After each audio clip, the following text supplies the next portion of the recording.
না সোনা, বিশ্বাস করো আমি কোনো ছেলের সাথে এখন কথা বলি না। একটু বিশ্বাস করো, ওখানে যায়নি কোনো ছেলে। সত্যি কথা, প্লিজ বিশ্বাস করো। এ কি হয়েছে? না মা, কিছু না, সরি। দে তো ফোনটা, দেখে আমি কথা বলি। হ্যালো।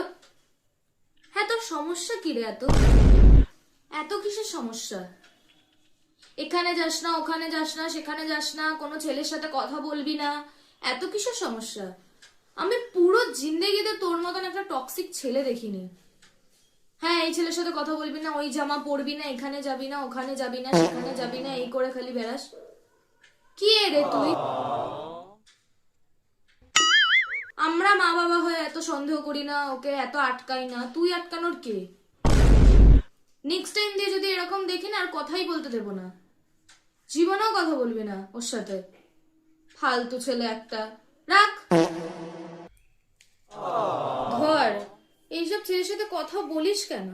আমরা কিছুতে আটকাই? বলবি না এইসব ছেলের সাথে কথা বলা, আমরা তো কখনো কিছুতে আটকাই না। বললি আমরা সেটাও মেনে নিলাম।